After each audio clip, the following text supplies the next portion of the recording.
Well, good evening, everybody, or good afternoon, I should say, and welcome to show number 164 of the Jimmy Palumbo Show. Show number one, Jim Burt of the Jimmy Palumbo Show.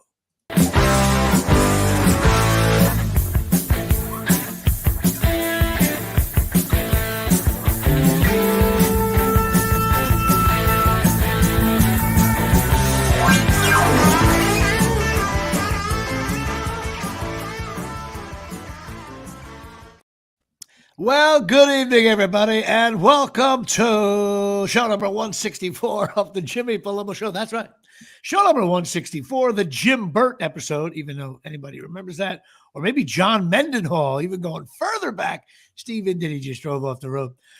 This is show number 164, and I'm coming to you from downtown Mahwah, New Jersey, from the Average Dining Room Studios, and of course, across the glass, your friend and mine, happy as a clam, for coming to you from downtown Mattawan at the CHOP Sports Media capital of the world, rivaling ESPN, Dave Sturcio. What's going on? Years off my life for what these Knicks are going to do to me in this playoffs. It's unfair to be a Knicks fan. Yes, it is. And it's more than annoying. But hey, listen, you know, by hook or by crook, you get out of game one. There you go. Well, you got to take it. Well, I can tell you're happy. I feel like the Cowboys just won a playoff game. You're thrilled to death here at Shea. Now, well, first of all, you know what? We got a lot to talk about with the Knicks a little bit, but I think we're going to take a second away to do something even more unique than I usually do at the top of the show. Again, I always treat the show as if it's one of those like 6 a.m. morning shows. It takes me a little while to get going. So, of course, the opening of my show is always shitty and clunky, but it doesn't matter because I'm doing something very unique that I think you're going to know more about this than I am. Because at the top of the show, I do a baseball card thing. Everybody knows I got a stack of baseball cards. I lean at a camera right there. Here it is. I got a stack of cards. I grabbed this one off the top, and I was going to skip it because I was like, oh, this doesn't make sense. But I said, well, wait a minute now. Stick to the rules. Take the first card off. And what the first card is, normally it's a player. And it's not. It is something that I remember as a kid. It is a Topps ad for a T-shirt that you got, and also a sweepstakes thing. You send in a card, blah, blah, blah. And I said to myself, you know what? I am going to stick to my rules, and I'm going to talk about Topps, the company. So I realized it's a 1989 card, and they're advertising a completely horrifically ugly Topps T-shirt, which I would never have ordered. It's $9.95 plus $125 shipping and handling. Okay, and also you get a spring training sweepstakes in the back. That's the contest. If you send it a 3x5 hand printed card. Now, if you win this, Dave, you get a trip for 4 for your team, 3 days, 2 nights of spring training, 2 rooms, and a flight. That's awesome. You imagine back in '89, like telling your dad, like, we're going to, I don't know where the Yankees were down. I forget. Oh, I should totally know this. I forget where they were in '89. I should know this. Vinny and my brother are driving off the road now because they're pissed at me. But that would have been a great, although I look back on it, my father would have been like, where are we going? I'm not going down there. He wouldn't have known anything. It would have been confusion. Totally would have been, we would have give it to a cousin or something like that. But anyway, I decided to do a little research on Topps Appliance City in Edison. No, Topps, 2 people. If anybody gets what I just said, contact me privately. Topps Appliance City. Oh, my God. But Topps, the baseball card company, was founded in 1938. Now, I don't know if you knew this. They were originally the American Leaf Tobacco Company, and they sold tobacco in 1890. But then World War I hit, blah, blah, blah, and depression, things were a mess. And they ended up getting into the chewing gum business, all right? And I don't know if you knew this, but did you know that Topps owned Bazooka bubble gum? Did you know that? No, I just know they used to put cardboard pieces of bubble gum in these card boxes. But they also own the Bazooka gum. And that checks out. Okay, in 19, yeah, but like the little things with the comic strip. Anyway, so in 1950, they started doing these cards with like Western movie stars and TV stars, Hopalong Cassidy, and they sold well. And then all of a sudden, the father of the modern day baseball card, Cy Berger here in Shea, he designed the actual card as we know it. He ended up spending 50 years at Topps. Like he should be, in the Hall of Fame, if you ask me. He designed the card, this, that, and the other thing. And here's the crazy thing. Couple of stats. Now, listen, everybody knows Topps is like the main baseball card, even though there's like Fleer and Upper Deck. Nobody over 40 cares about those. Do you know this, though, Dave? They actually had, you know about the 1952. That's the first year of Topps. And the Mantle's like rookie season, the one that's worth like $20 million. You're aware of that, right? That Mantle rookie card. Okay, here's the most fucked up thing that people don't realize how no one cared about baseball cards, okay? They had leftover baseball cards from 1952 that didn't sell, all right? And so they came up with a great idea. Just get on a tugboat, go down to the Jersey Shore, go out about 15 miles, and dump all their cards into the ocean. No shit. Like, there's probably 80 Mickey Mantle rookie year cards floating on the bottom of it. I swear I'm going to get drunk at Leggett's one day, get in the ocean and drive across. I'm looking for a Mantle. Like, are you kidding me? I read that. I almost shit myself. You're going to find the Titanic first, and then you're going to find it. Right. It's unbelievable. Yeah, totally. First of all, way more should have been, instead of the Titanic, it should have been millions of dollars spent. Where are these cards? Were they in any kind of box? I'm sure they're, shark shit now, but still, I was blown away by that. And then they started out in Brooklyn. They ended up in Duryea, Pennsylvania. But they were always in trouble with Fleer and Upper Deck and all these companies, Bowman or something like that, because they were just dominating baseball cards. And people were pissed off because it's like fair trade practices and all that stuff. Now, a couple of stupid stats I don't think you know. They only had one line of stat on the card. Or sometimes they just had a little information about the guy. Also, some of the original cards had games on them where when you flip, this meant a base hit, a triple and double. I didn't know any of that stuff. They started doing career stats in 1957, okay? And here's the funny thing. Good year. Okay, but here's the funny thing. They didn't like you and I go to baseballreference.com, boom, right? You know what they had to do? They had to compile stats on their own. Now, think about this. It's 1957. There's no interweb. And you're like some guy in an office in Brooklyn is like, hey, what did Ted Williams bat? Did he get any hits last night? Like, they had to compile their own stats probably on some horrific ledger that was handwritten.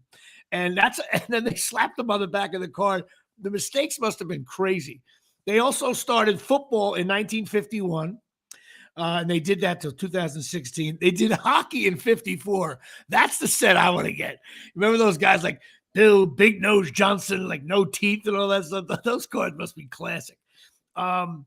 They did basketball in 1957 for one season. Then they didn't start up again until 69.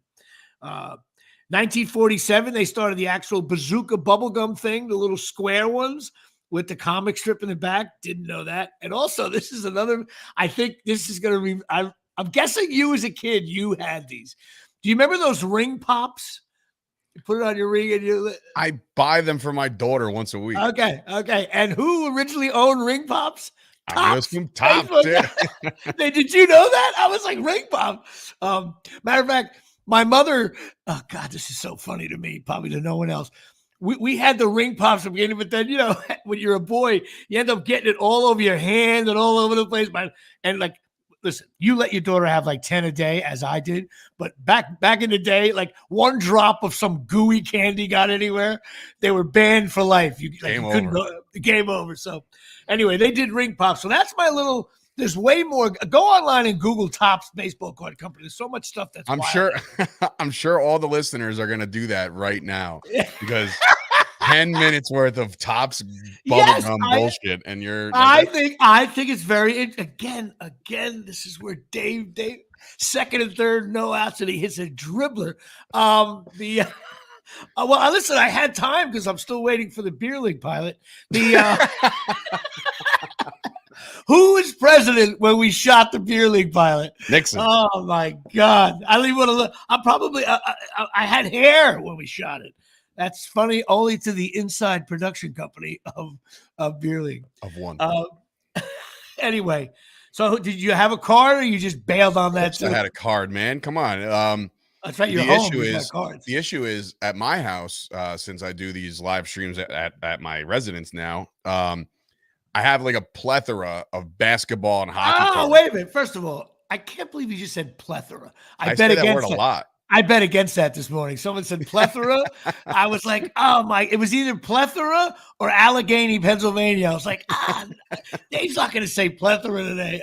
Good. Yeah, no, I got a plethora of basketball cards. But when I was younger and I used to collect basketball cards, I would be one of those kids that was like, you know what, screw every other card other than my Knicks cards. So like I have like a bunch or a plethora. Now that I hit the over, a plethora. Now I'm really smashing it. Forget it. Of Knicks cards, and it's been really cool to see during the Knicks home games a lot of the Knicks legends on the court. Like I just love seeing those guys courtside. I had a very big love-hate relationship with this following player, your friend and mine, Mr. Patrick Ewing. How could you hate Patrick Ewing? Because he missed the finger roll against the Pacers. That's my tough, life. Man. That's tough. Yeah, great. He was the most dominating player we've had. And again, we'll get more into the Knicks as we go. But I just, for whatever reason, I always made jokes about, I'm sweating like in the summer. I'm sweating like Patrick Ewing at the free throw line because it was just like he was just dripping everywhere. I don't know. I just felt like his game was great, but like in the clutch moments, I felt like he came up a little short sometimes. Dude, he hit nuts. Dude, he hit so many huge buckets for the Knicks. But he also missed a lot of buckets. You were young. I was young. Okay, a couple of things. Have you ever heard the phrase Batman and Robin? Have you ever heard the phrase dynamic duo? Have you ever heard the phrase Ruth and Garrick, Mantle and Maris? Have you ever heard, let's see, Kobe and Shaq? Have you ever heard, I don't know, there's about 1,000 of them. And for Patrick Ewing, you go Patrick Ewing and Chris Gucci. He had a good supporting cast around. No, he didn't. He has, of all the greatest players in the history of the NBA, no Hall of Fame or top 50 player has had a shittier Batman and Robin than Patrick Ewing. John Starks was good for about 9 weeks in his whole career. What about your friend and mine, Charles Oakley? Charles Oakley was a journeyman player who, by the way, was on the the Bulls. And as soon as he got rid of the Bulls won 11 championships. Okay.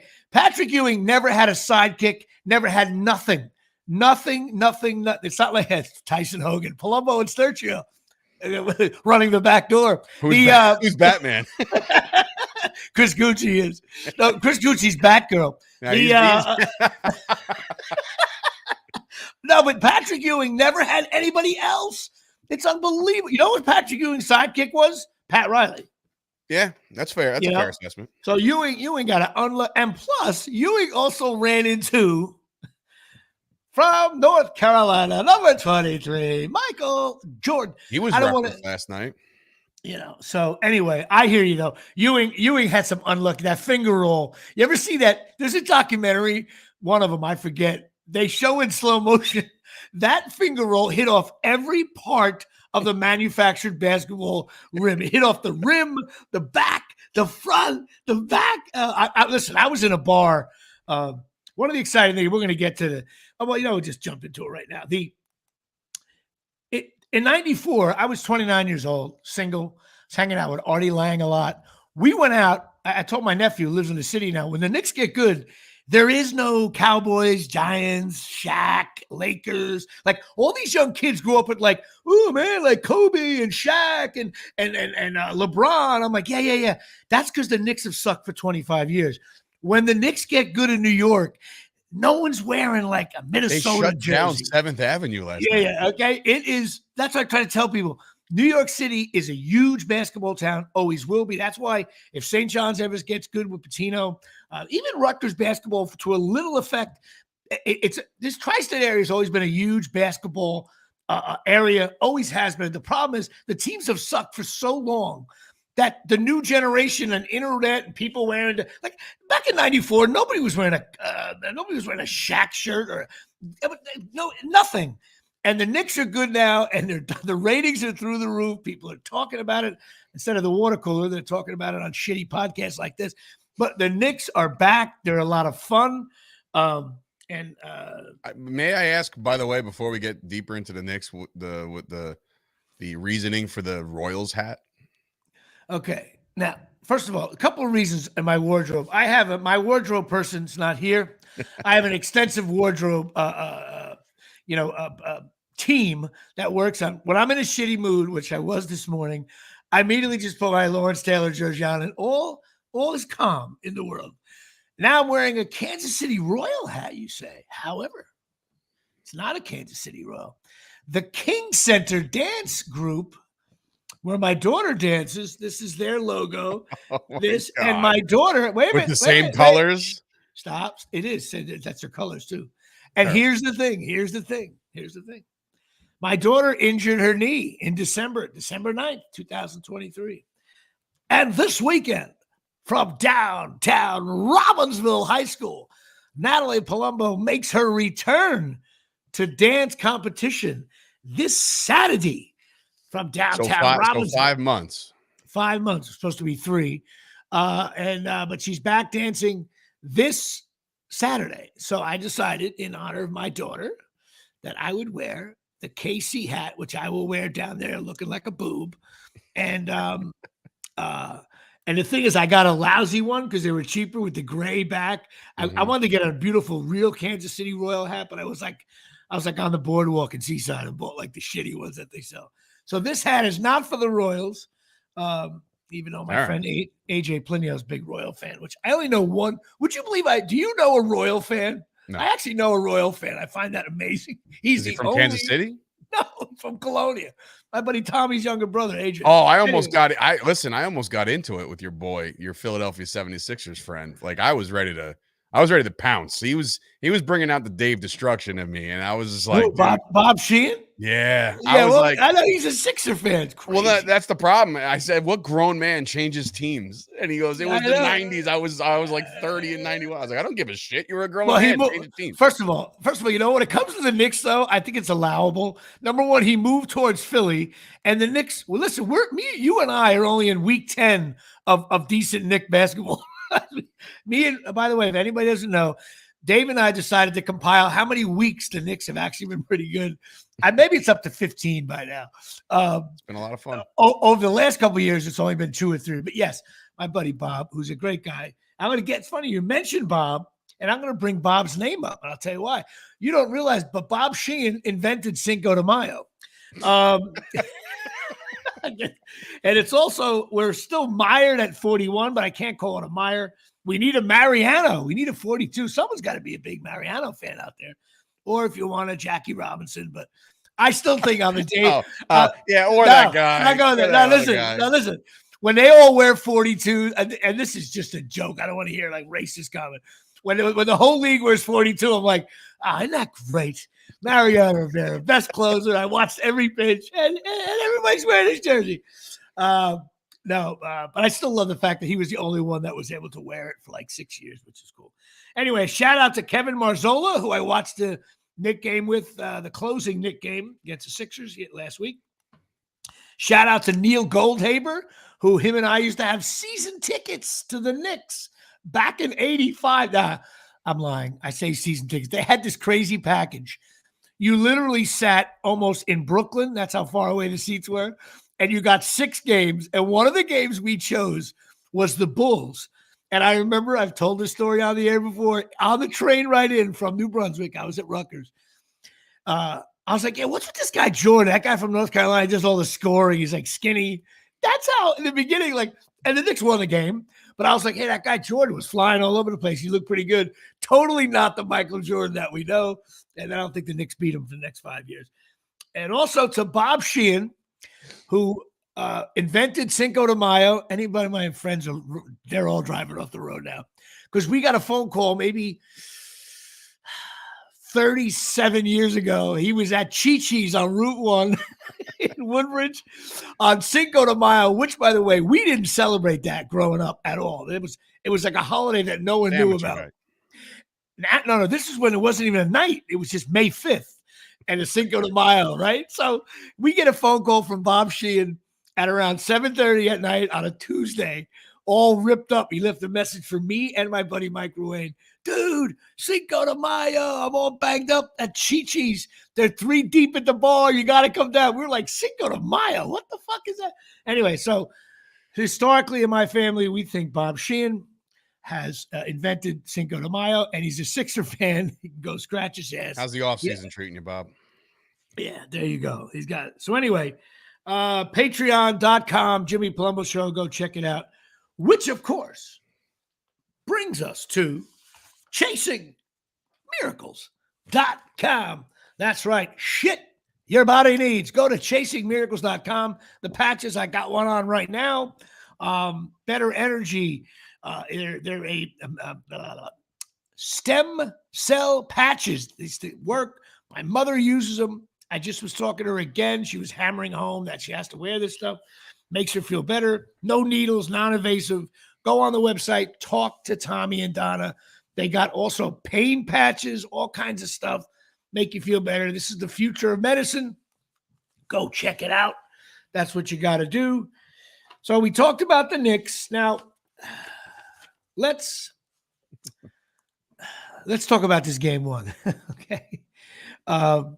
Look at Dying Breed Garage, Chi-Chi's on Route 1. That should be the name of the show. That should be the name of my podcast. Live from Chi-Chi's. Anyway, game one, first of all, I admit it now.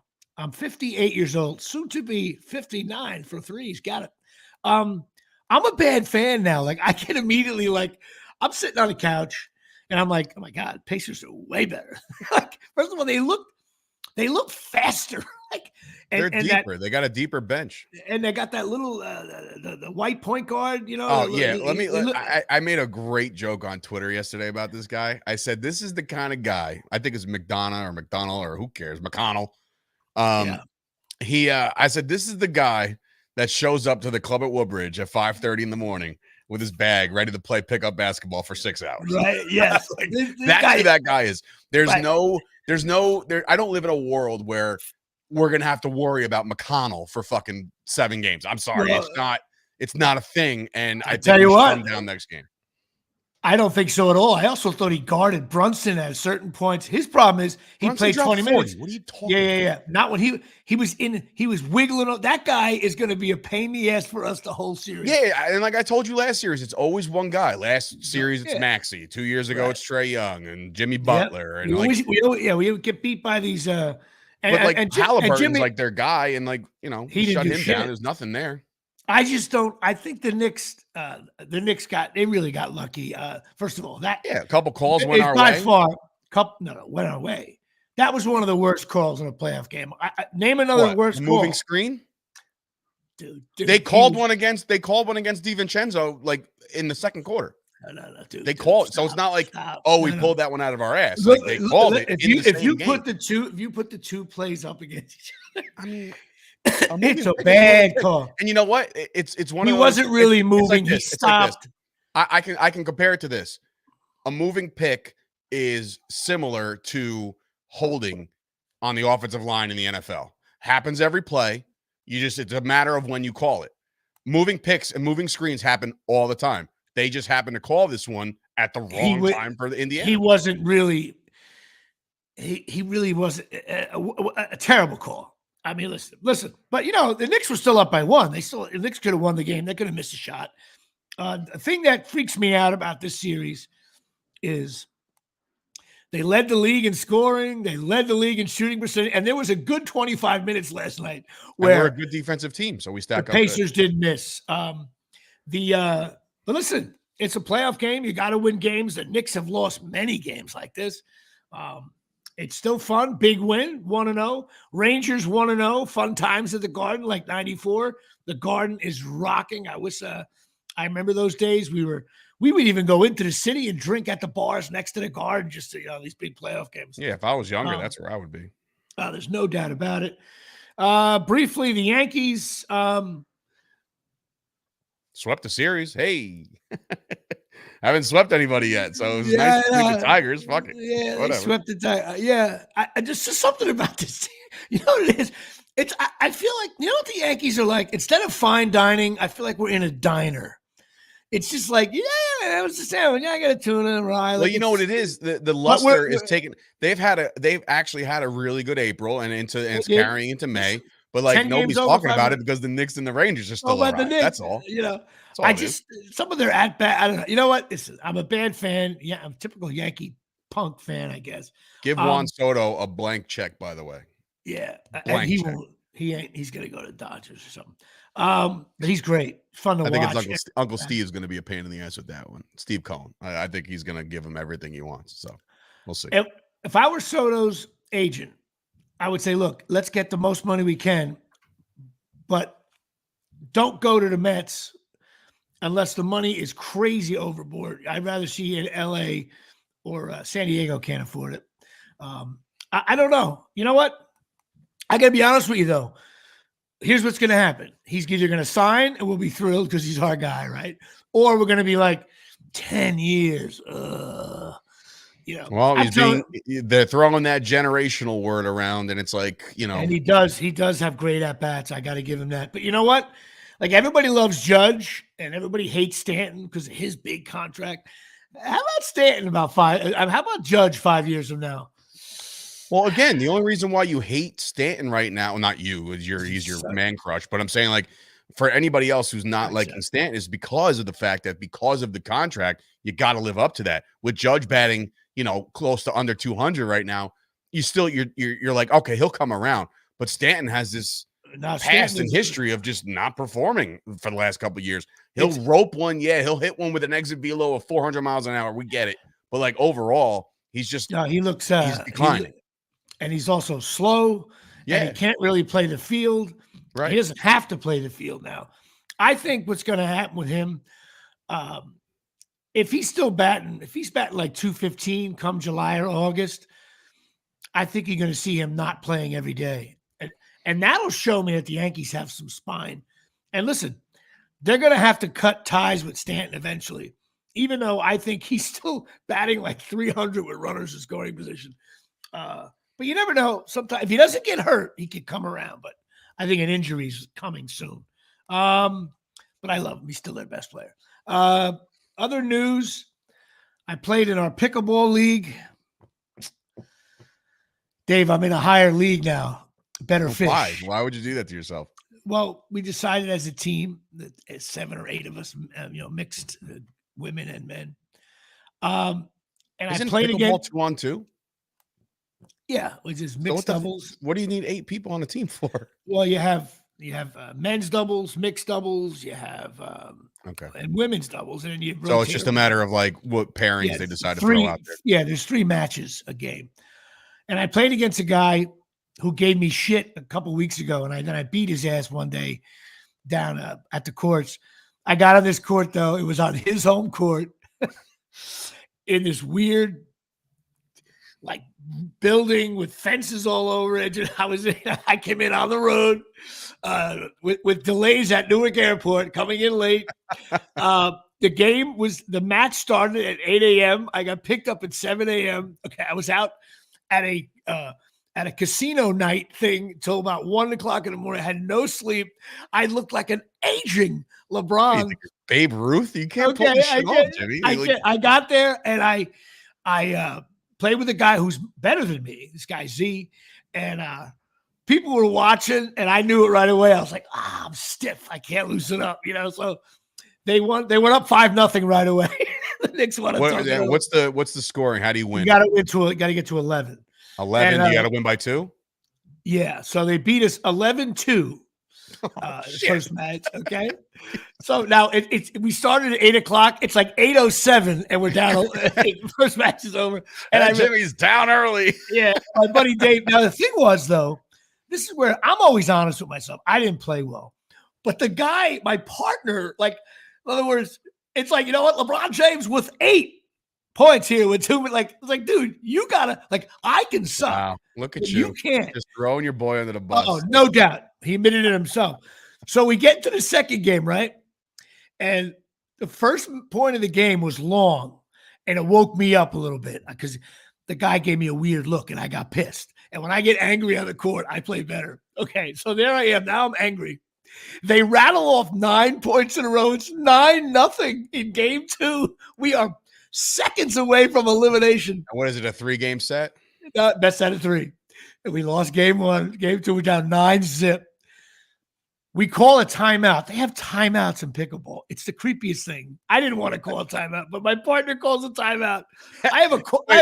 So you're saying you guys wanted to talk it over? Yeah, we wanted to talk it over. Meanwhile, I didn't want to talk anything over. I wanted to get my car. I was actually going, I could be back in bed by 9:25 if I do this right.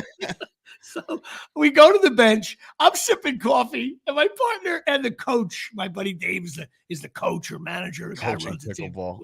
Where's your life go wrong when you have a coach it's awful. Pickleball? So he's got the book. Dude, he's sipping coffee, and they're like, you got to watch the guy's backhand left side. And I'm like, oh my God. I'm like, Dave, we're down 9-0.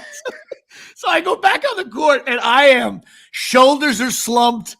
I look like the guy making $25 million a year who is quitting on his franchise. I was like this. But we get back. First point, after being down 9-0. Guy hits a rocket at me, and I thought he did it on purpose. Because he saw my body language. He said, screw this guy, Palumbo. He hit a rocket at me, and I snapped it back in his face, right? But we weren't serving, so we didn't win the point, but we won the point. Won the point. And all of a sudden, I was wide awake now. Next thing you know, it's 9-6. And people are running to courtside. As Jimmy, and I whispered to my partner, I was like, we get to game 3, man. We get to game 3. We're gonna smoke. I was up ready. And then we must have played I don't know, because you only win points on your serve.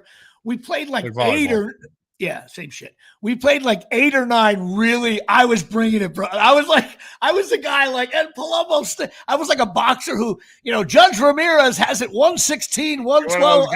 You're one of those guys where you score, you leave your paddle. You're like, I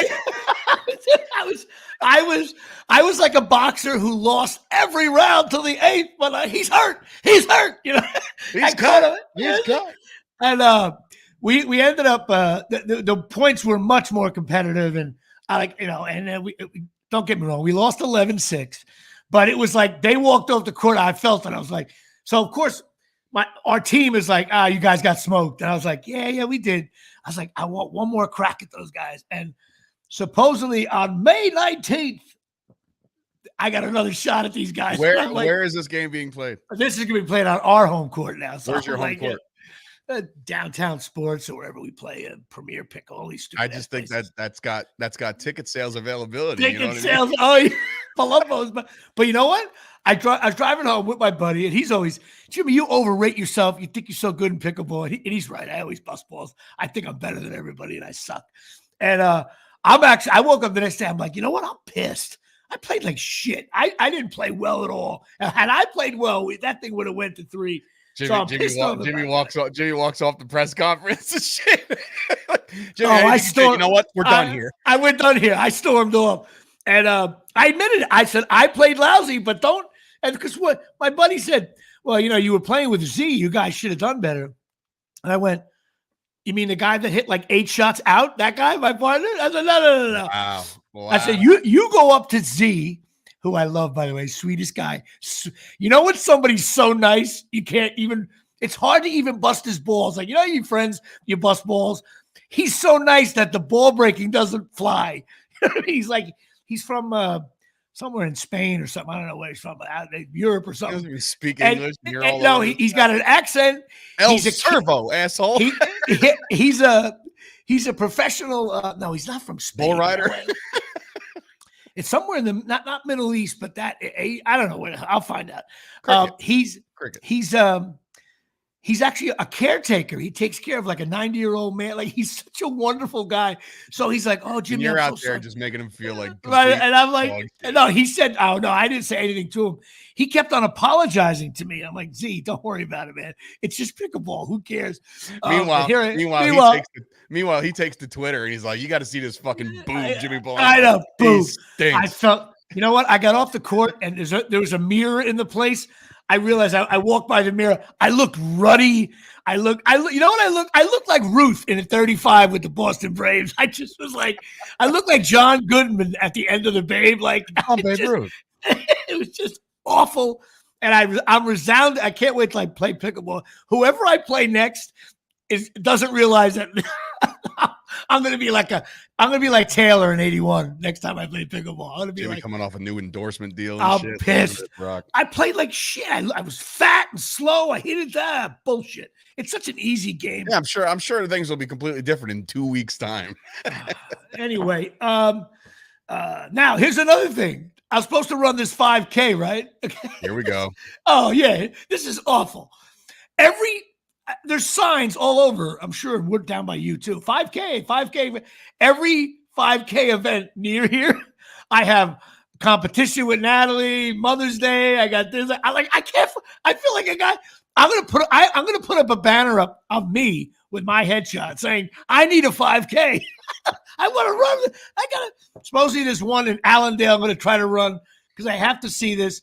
Right now the over and under is 45 minutes, and I still say I'm going to do it under 31. But also, a quick shout out before we get to our special of the day. I got to give a shout out to Andy Edelman.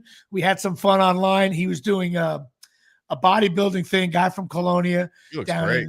And he won it. They came in first place in the over. He's 50. He must be. He's 56, I think. May 18th, Mary Teresa Rose run is that's a 5K. May 19th is the MRCC 5K. That's in Mawa. So they're stacking up. I can't do it. That's what I'm saying. I believe. And then the next one after that, the May 11th 20th Thunderbird run. I know. So now I believe on Memorial Day weekend, Spring Lake has the 5-mile run. But for those of you scoring at home, 5K and 5 miles are the difference between me and being in the hospital, being near death. I can't run 5 miles. No way. 5K, yes. 5 miles, no. What's 5K? How many miles? 3.2. That's an additional 1.8. Talk about, I don't have enough timeouts. All right. So I just don't. But a shout out to Andy Edelman. He won the bodybuilding contest. Which brings us to this is a personal question, but I wonder if these competitions are natural because a man his age with that physique, like, you know, is he doing steroids or anything? I don't. Yeah. I mean, come on, Jimmy. I mean, and I know his diet's impeccable, and I know that his workout regimen is incredible, and I know that I'm sure he said like he wasn't drinking alcohol, like all that shit. That's fine. Well, listen, but man, oh man, is he an ox, bro? That's very. I'm willing to. Okay, I don't know, and I feel we're not bashing him at all. No, not at all. His regimen is incredible. I was actually at the St. Patty's Day. We chatted briefly. He goes like no alcohol, only protein. He doesn't have any sugar. I remember the drunkest I ever got. The drunkest I ever got was on the Devotion Vodka boat, and I met him that day, and just so happened that I believe it was who's the guy? I'm remissing his name right now, but who's the guy that came off the couch to play offensive line this year for the Giants? What was that guy's name? I'm drawing a blank right now. But he was on the boat, and all he did was talk shit about Coughlin. That's great. That's great. I you know what? I'm willing to bet. I don't think he does like the crazy steroids, but he probably maybe takes little those test, enhancements. little help, little help. Or maybe they have those. What do you call those things that they're enhancements, but they're not illegal or steroids? There's other. I mean, there's a million things out there. Yeah, so I don't think he's. I would listen. That's why I asked him. Once upon a time, I asked him because I think he like listed his weight, and I was like, "How tall are you?" You know what I mean? I'm just curious to know his composition on how that's made up. I don't think he looks, like I said, he looks incredible. It's unbelievable. He is ripped and cut, and good for him. He won it. You know what? I'll ask him. What does he take? Any kind of supplements to help him? Some people are not. Some people are very shy on it, and some people are very open about it. So I'm curious to know which side of the fence. I don't know. But listen, I don't care. you still have to. You gotta be in the gym, bro. You can't. You can't outwork a diet. Like there's 100%. Like listen, if I took steroids right now, I'd still be a fat fuck. Because I don't. I do. Maybe my podcast will be better. Good evening, everybody.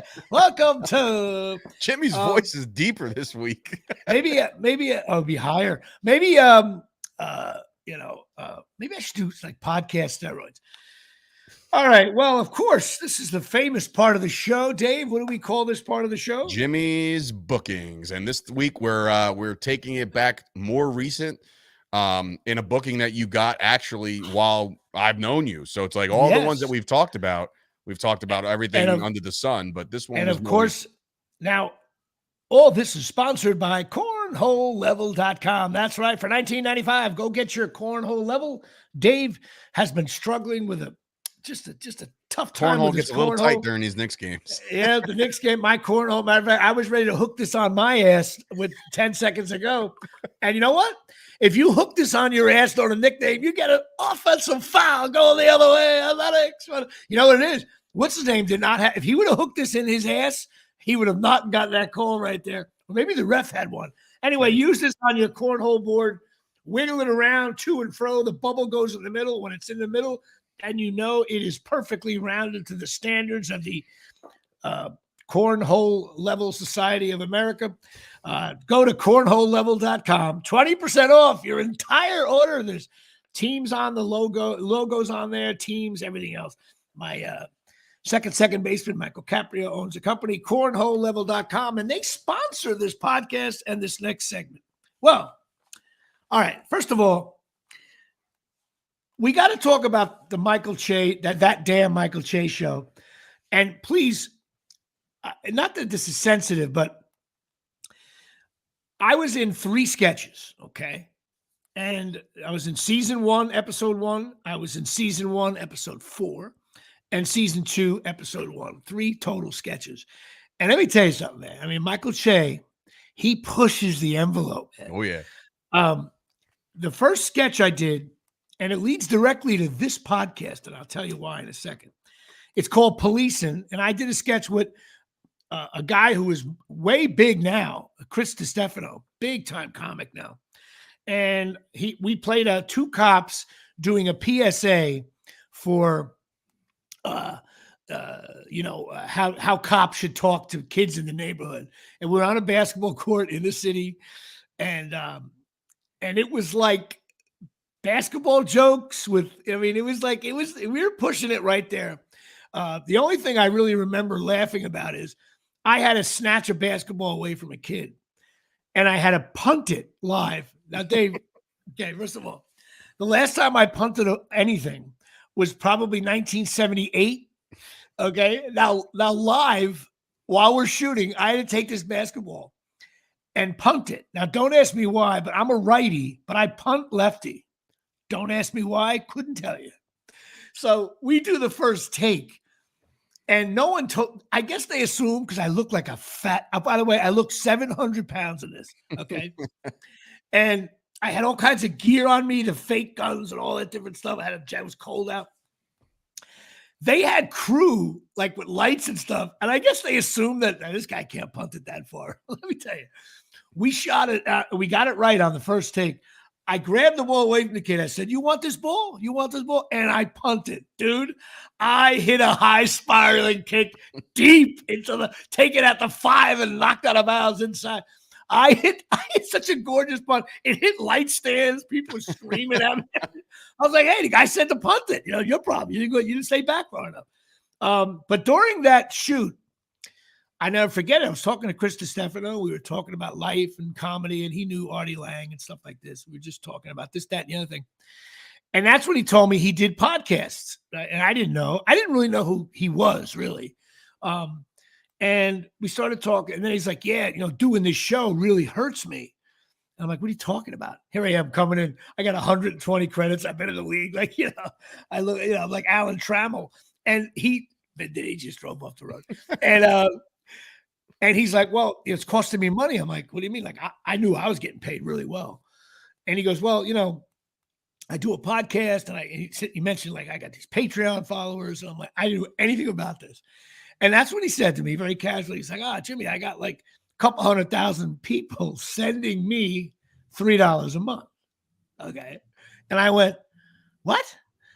He goes, yeah, like you get $3 a month from who? And I was like, first thing I said was, what are you doing here? I would be if Jimmy Palumbo Show had 100,000 people giving me $3 a month, Dave and I would be, first of all, I would insist that Dave, your podcast career would be over. I'm out.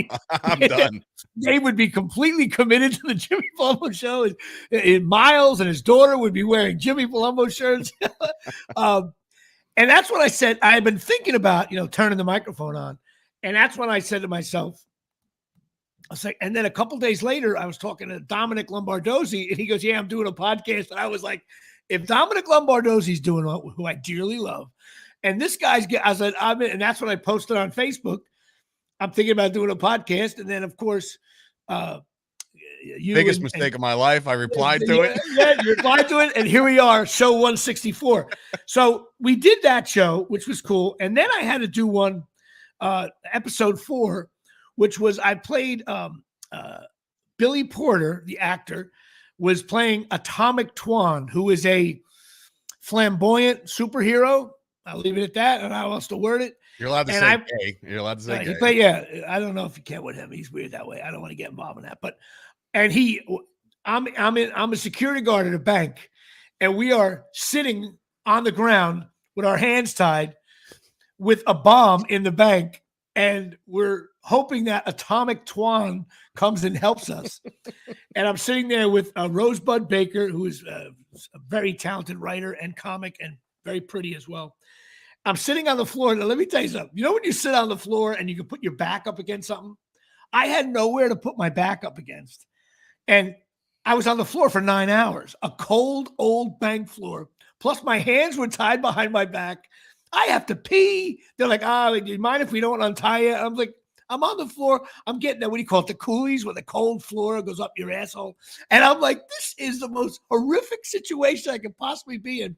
I'm sitting there. And meanwhile, then, Atomic Twan comes in and saves the day, blah, blah, blah. But so that was like, I left that set. I was like hunched over. I was like, what am I doing? But then season 2 gets renewed, and I get called in once again. They always brought me in game 1, season 1, episode 1, season 2, episode 1. And I got to be honest with you, it was up there with the most uncomfortable I've ever been. I was in a sketch that Robin Achani checking in here. How you doing, Rob? I was in a sketch that was unbelievably funny to me. Like it's a sketch I wish I had written, but I can't, because it was the most racist sketch I have ever done. And my character, I was like the guy Furman in the OJ trial. I played 2 cops, a guy, a partner of mine. He was black. I'm playing Detective O'Brien. And we have a perp who's like a rapper and a gangster in the street. And we're trying to get information of who killed who. And he's being a badass in the room. But we decide to turn the interrogation into a podcast. So the lights come on, shadows, we get the speakers come up. It's a really funny sketch. And all of a sudden we're like, good evening, everybody. Welcome to the podcast show called The Mean Streets. And the rapper guy is like, well, what's going on here? We're like, oh, it's just a podcast now. And you can say anything on a podcast. So, because anybody knows, there's been a lot of people that have said, a lot of stars go on podcasts and they say really stupid stuff, as Dave and I do all the time. But sometimes they say stuff that you really shouldn't say. And so that's the basis of the sketch. But my opening line of that sketch, I use the N-word. Now, you got to remember, all on the crew, the whole crew was African-American. And Michael Che is African-American, and he wrote it, and he hired me to say his lines, But it's awkward doing that, man. Yeah, you're like basically on Weekend Update, Right. And I had to say it. I couldn't just say it like, hey, I had to like, and anybody sees it, you see, I had to lean into it, And all I remember is, so it started to get late, and this, with all due respect to the guy playing the gangster, I feel bad bashing another actor. I don't mean to. They have a script, and you're supposed to learn your lines the night before. It's only a 7-page script. I think if I went to his house today, he still wouldn't know the lines. He just didn't know his lines. Take after take. It started to get late. Meanwhile, on a personal note, back at home, I was supposed to fly at a Newark airport, 7:30 a.m. to go skiing for a week. Okay? Friday, it was shooting on a Friday night, Saturday morning flight. 9 o'clock at night, 10 o'clock at night. It's starting to get late. And I'm in Queens. Okay? So I immediately called up a buddy of mine. You got to take me to the airport in the morning. I'm going to be a zombie. I get phone calls. My daughter has a bad fever. And I'm talking, as a parent, first it was like 101. You do the Tylenol shuffle. Then it's like 102.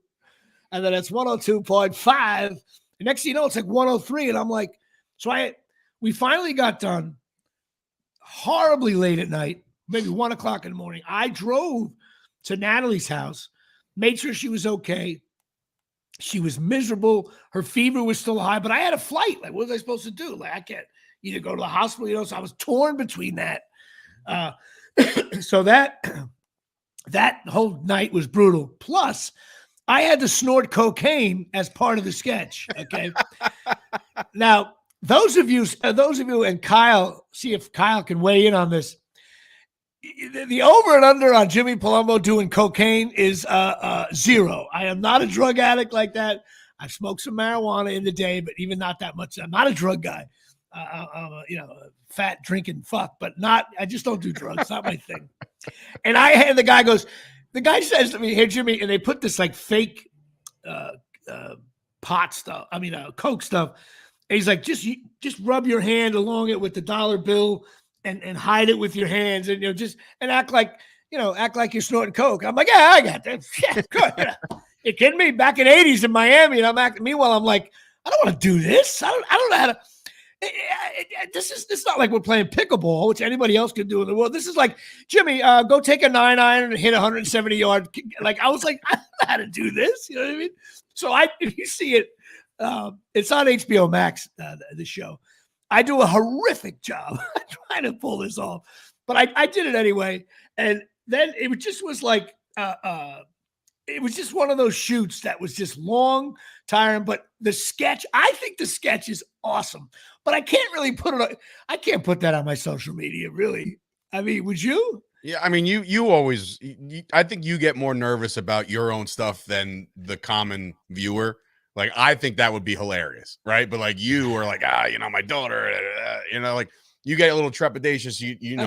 Maybe you walk that fine line. But for me, comedy's comedy, and I believe, if I'm not mistaken, I screenshot and recorded one of the things, and I said it to you. I'm like, I'm keeping this forever, just in case.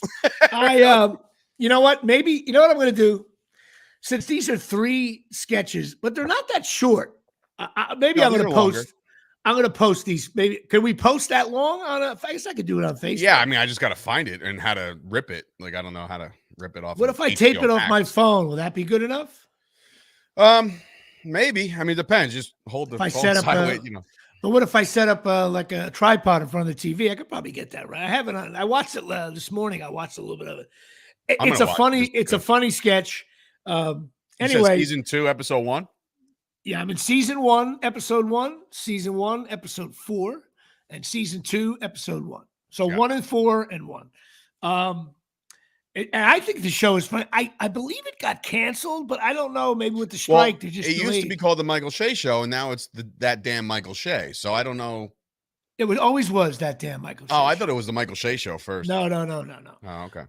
And he didn't even say there I am cursing and spewing racist remarks, and then he was in Video Village where they watch everything, and I tried to go over and go like, am I saying that right? Like, There's only one way to say it. I went up to the director and I'm like, hey, does he even like what I'm doing? He goes, yeah, he loves you, man. He loves you. He goes, you're in 3 I'm technically a recurring, like, I'm like a young, Brett Gardner here.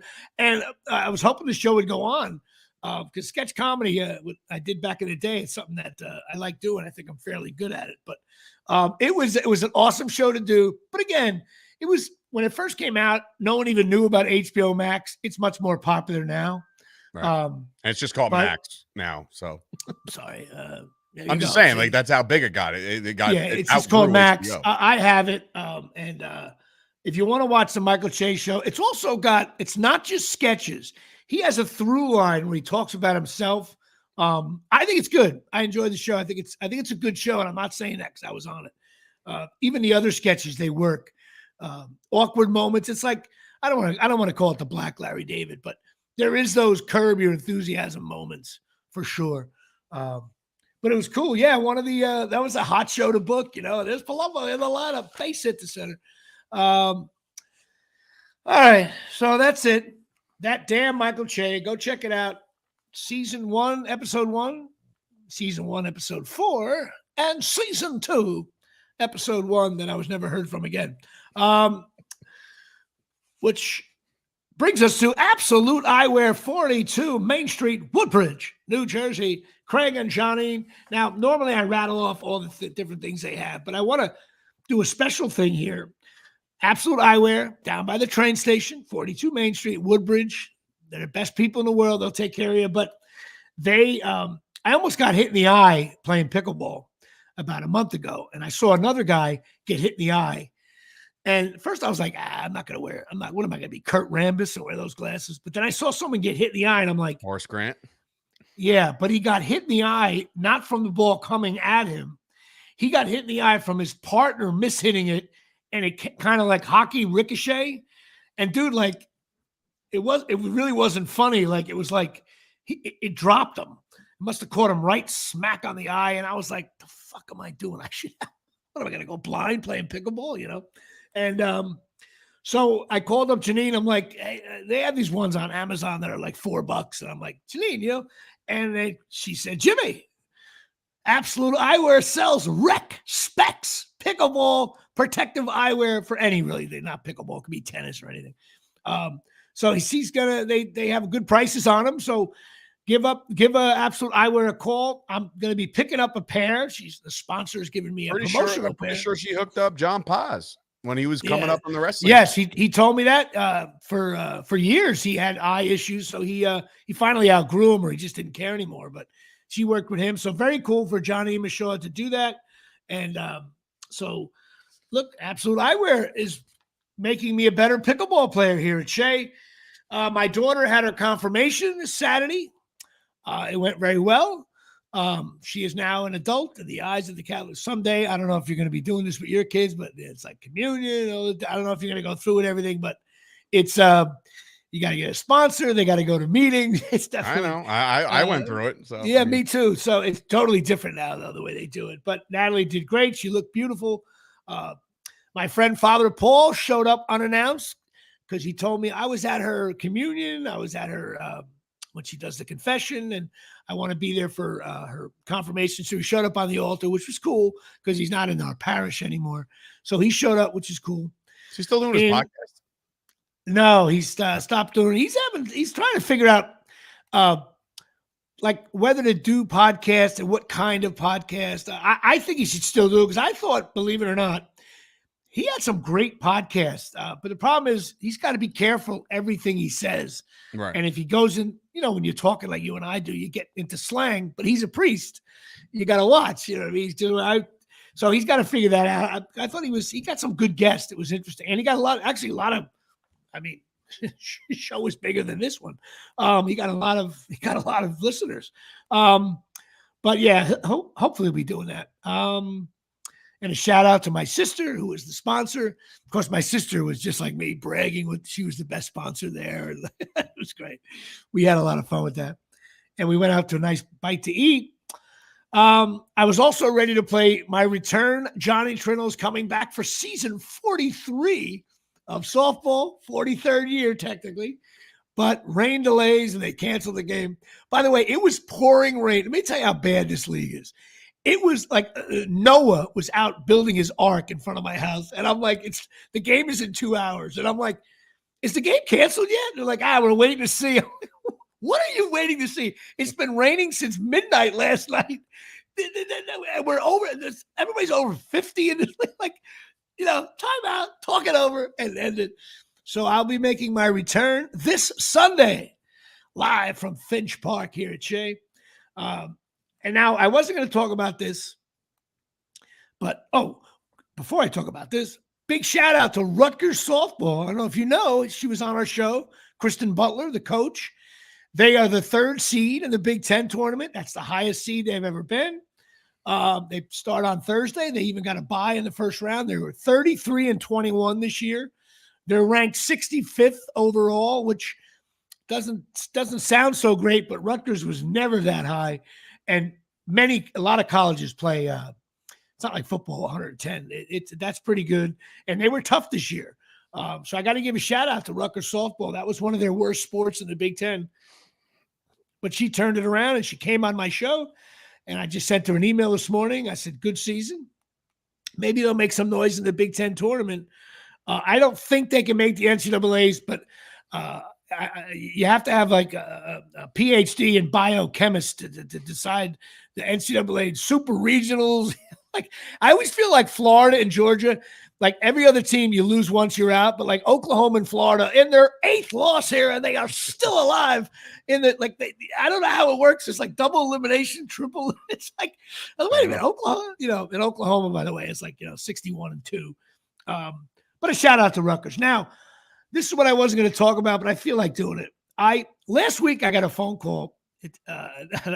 They're like, I do voiceover auditions all the time, but I have been like Gallo when it comes to I've been like Gallo wine and Gallo in baseball.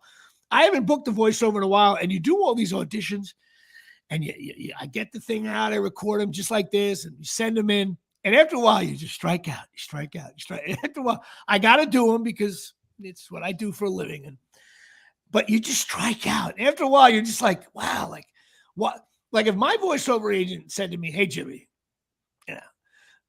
we were going to send you for reassignment, but we'll have a little day for you. Here's a guy. I'll get a little Toyota Supra, and they'll send Toyota Supra. And then he just drove off the road.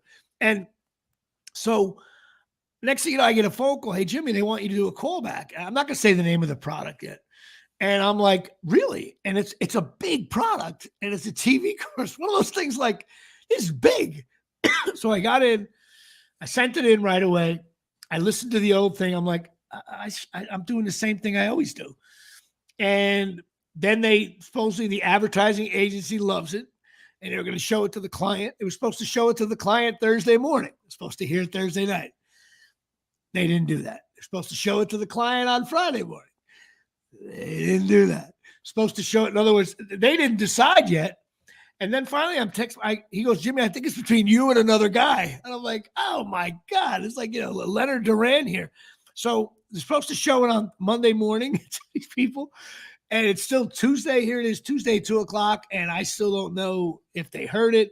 Matter of fact, while I'm on the lot, maybe there's a message here live on the air. And no, still no word whether I got it. And now the funny thing is, and this is for me, now I'm in therapy. Like, this is one of those phone calls that is so hard for people that are not in showbiz to understand. And Dave, you can relate to this because you deal with the same shit in your space a little bit, but I've been doing this a long time.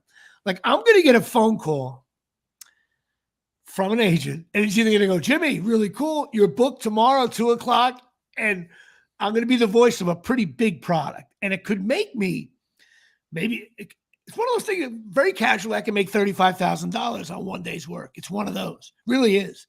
And they air these commercials a lot. It's not like Colonial Penn, the 1-800 number. This is like Yankee Stadium, October 9th. Here we go. This is it. Or I'm going to get a phone call. Now, for 6 days, my hopes of, like, in other words, I'd rather put a gun to my head, and you get shot in the head, you lose. So for 5 days, I've been like, maybe. And I'm like, I am in the corner. I'm ahead on all cards. I'm in the corner getting belted. And then I'm going to get a call. Jimmy, they went with the other guy. And then I got to deal with that. I got to be honest with you. When I was younger, like, whatever, I'll have an audition tomorrow. When you're older, like I am, and you take you know what it is? It's like getting hit in the gut. And only the one announcer is saying he's hurt. And you're trying to still box. Like, I don't think I'm going. I swear to God, this is like, I feel like I'm telling you right now, I am going to want to have to talk it over. I mean, I don't know if I have enough. I'm going to be like pissed, or if I think you're going to get it. I don't know why I got this feeling. I don't know why. No, I think because bad news travels slow. Good news, when they want you, they're like, we want. Now, supposedly I'm on hold for tomorrow. I don't know. Supposedly today and tomorrow.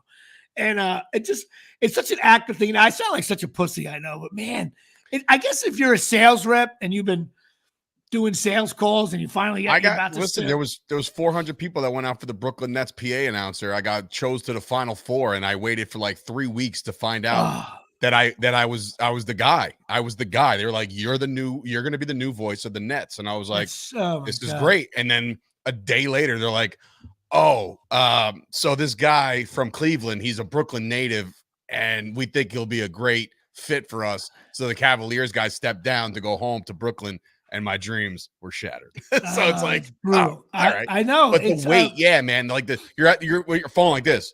Just like that's all I'm doing. I can't even. I got shit to do, and we have a beer league meeting tomorrow night, as well as this pickleball script I'm working on, and I'm just like, I can't.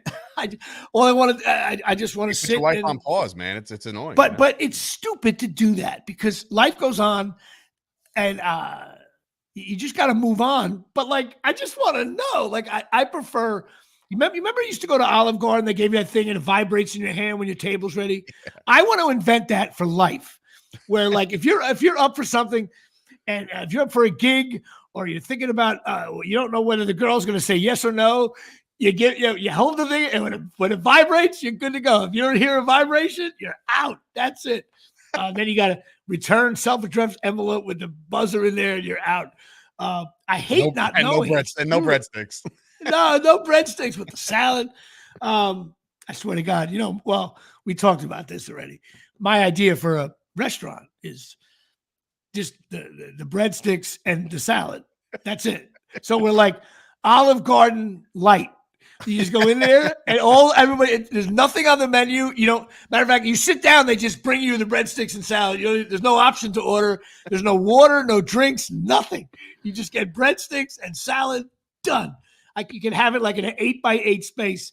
And then you get like 10 minutes to eat it and then you're out. But yeah, we'll see. Hopefully, I don't know. We'll see. I bet I know you're probably text your mother, your sister. I need to be in the top 5 texts if you book. Oh yeah, I'll let you know right away. And normally I don't talk about. The only reason why I'm talking about this gig is because I'm not bragging at all, but trust me, my batting average is shitty with the voiceovers in the last couple of years. Shitty, about as bad as you can get, actually. And so it's like when you're finally, what it's like, balls hit deep to right field. Is it fair? Is it fair?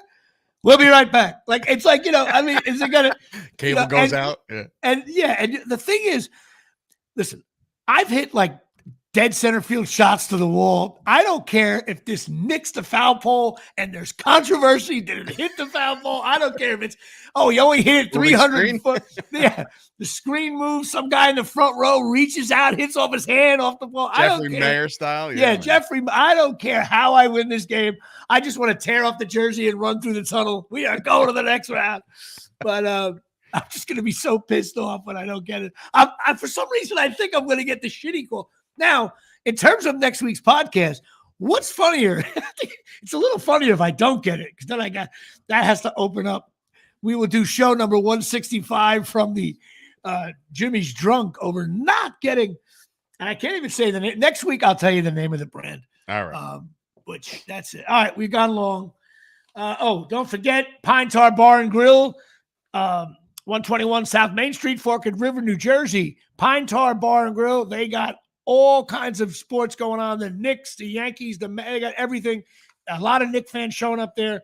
And also Lisa Ruane, therapist, 201-725-1251. If I don't get this gig, I might be calling Lisa up myself, because she's one thing about Lisa Ruane, she has enough timeouts to talk it over. That should be her ad right there. We have a new ad for Lisa Ruane. Give her a call, 201-725-1251. All right, Dave, go do your thing. I'll talk to you. All right. Good night, everybody. Good night, everybody.